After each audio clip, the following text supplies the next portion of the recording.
¿Alguna vez te has preguntado qué pasaría con tus ahorros si mañana uno de tus bancos enfrentara una quiebra, una suspensión de operaciones o peor aún, una acusación internacional por lavado de activos? La pregunta no es retórica. Recientemente en nuestro país el gobierno de Estados Unidos señaló a 3 bancos, a saber, Cibanco, Intercam y Vector, de presuntamente lavar activos, y es por eso que la inquietud es legítima para cualquier empresario o para cualquier persona como tú o como yo.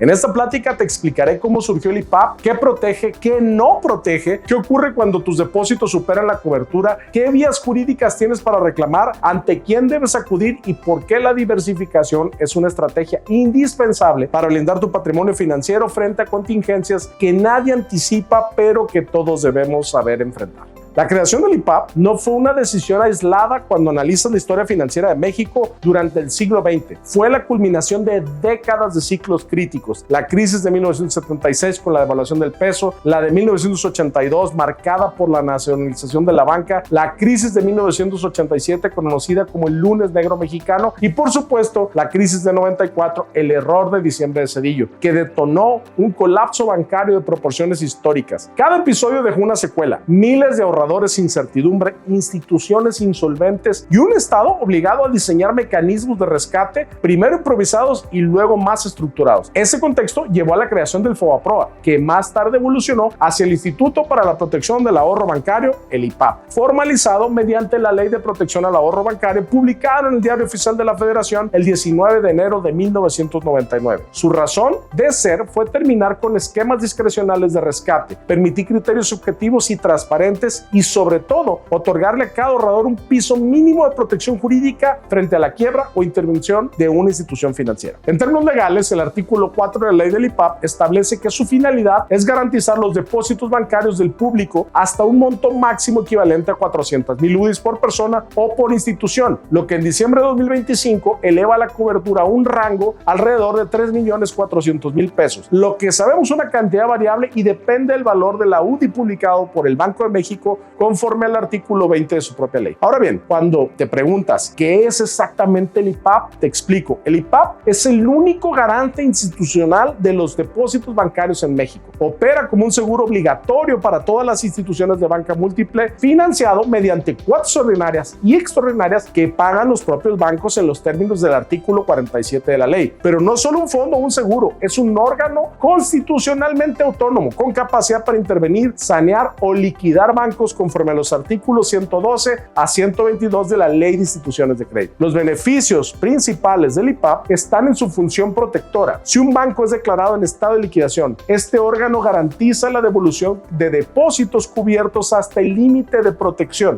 Esta garantía aplica solamente a ciertos instrumentos como cuentas de cheque, cuentas de ahorro, pagarés con rendimientos liquidables al vencimiento, depósitos a la vista o plazo, certificados bancarios de depósito y otros instrumentos que la ley determina como depósitos garantizados conforme al artículo 46. Los CETES o certificados de la Tesorería de la Federación son certificados comprados directamente al gobierno federal y son cubiertos en su totalidad por el gobierno de nuestro país. Pero del IPAP quedan excluidos, y esto es muy importante entenderlo, primero, todas las inversiones en fondos de inversión. Segundo, las acciones compradas en mercados de valores. Tercero, los bonos estructurados. Cuarto, los valores bursatilizados. Quinto, las criptomonedas, independientemente que se vendan por un banco, como ya sucede actualmente. Y sexto, cualquier instrumento que no constituye un depósito bancario. Así que frente al escenario actual de señalamientos internacionales por presunto lavado de dinero, la preocupación legítima de cualquier empresario es: ¿qué ocurre si tengo más de 3,400,000 pesos en una institución que llega a caer en insolvencia o es intervenida? La respuesta jurídica está definida. El IPAP solo te devolverá en dinero hasta 400,000 UDIs al tipo de cambio del día de pago.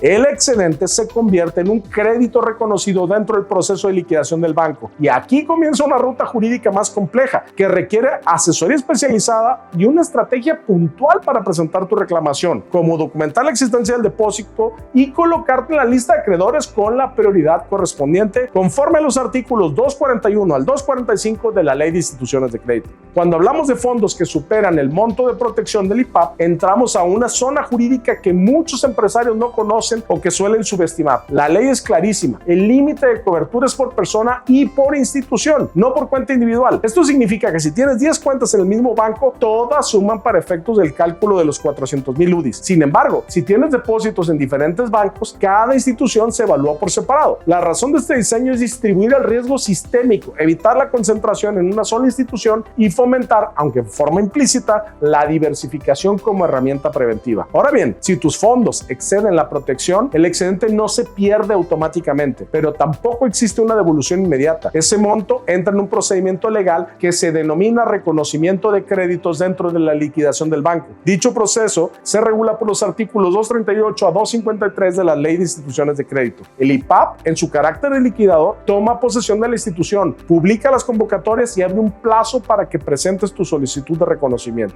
Así que para los fondos que no te paga el IPAP, te enfrentarás con un verdadero reto, el de demostrar la existencia, la trazabilidad y titularidad de los depósitos. Aunque la mayoría de las veces basta con el estado de cuenta o contrato, en operaciones complejas como chequeras de sociedades, cuentas mancomunadas, depósitos provenientes de inversiones empresariales o flujos interbancarios, es indispensable estructurar un expediente robusto que pruebe que el depósito es legítimo y pertenece a quien lo reclama. Cuando presentas tu solicitud, el IPAP debe resolver si reconoce tu crédito. Una vez reconocido, el pago del mismo dependerá del orden de prelación previsto en los artículos 241 y 242, pues primero se cubren los créditos laborales y fiscales, después ciertos pasivos garantizados y en último lugar los acreedores quirografarios, donde generalmente es donde se ubican los depósitos no cubiertos. Esto explica por qué muchos ahorradores históricamente han logrado recuperar solo un porcentaje de su excedente y no en pocos casos la recuperación ocurre después de años. Desde la perspectiva legal, no existe un juicio específico o un amparo bancario para obligar al IPAP a cubrir lo que marca la ley. Lo que sí existe es la posibilidad de impugnar el reconocimiento del crédito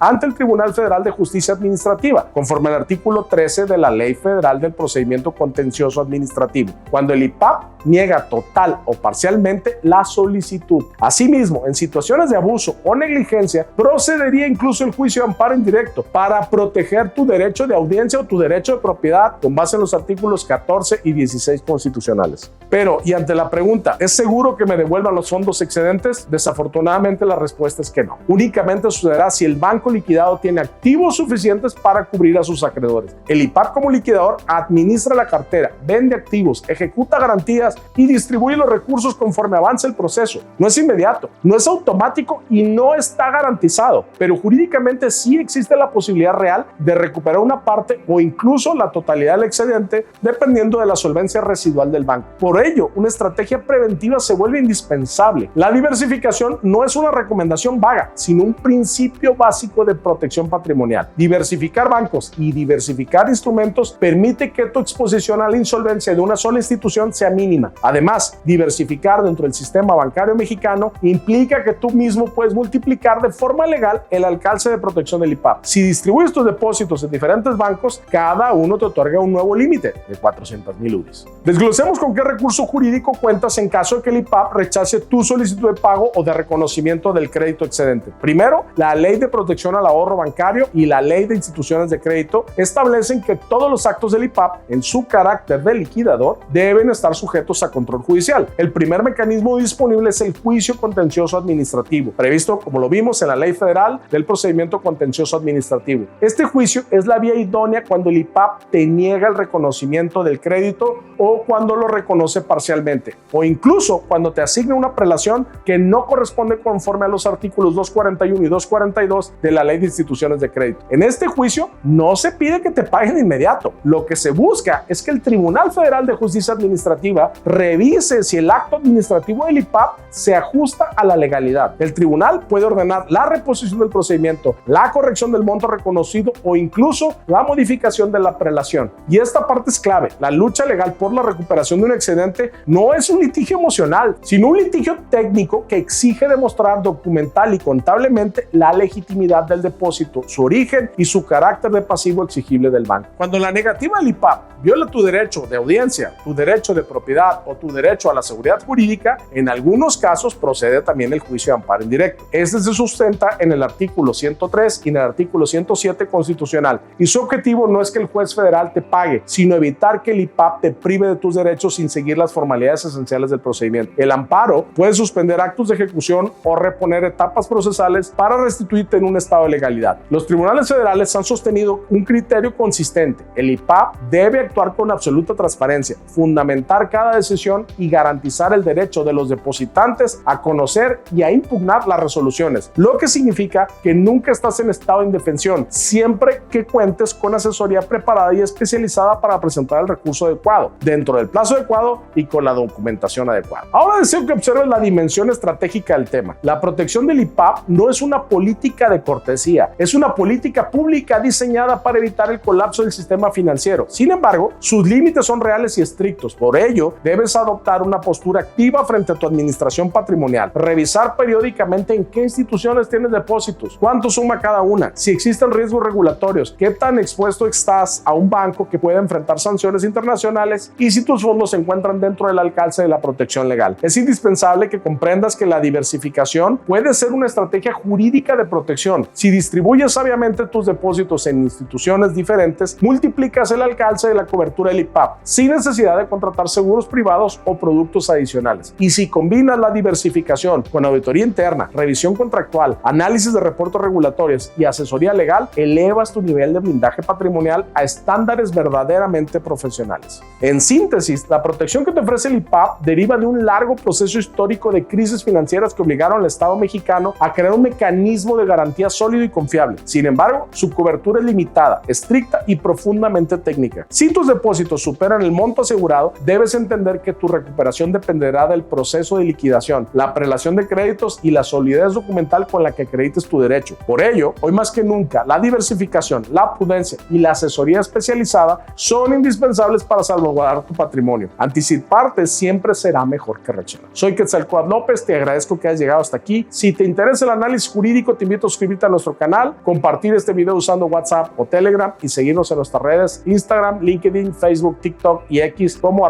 @quetzallopez y @fiatlegal o en nuestro sitio web www.fiatlegal.com.mx.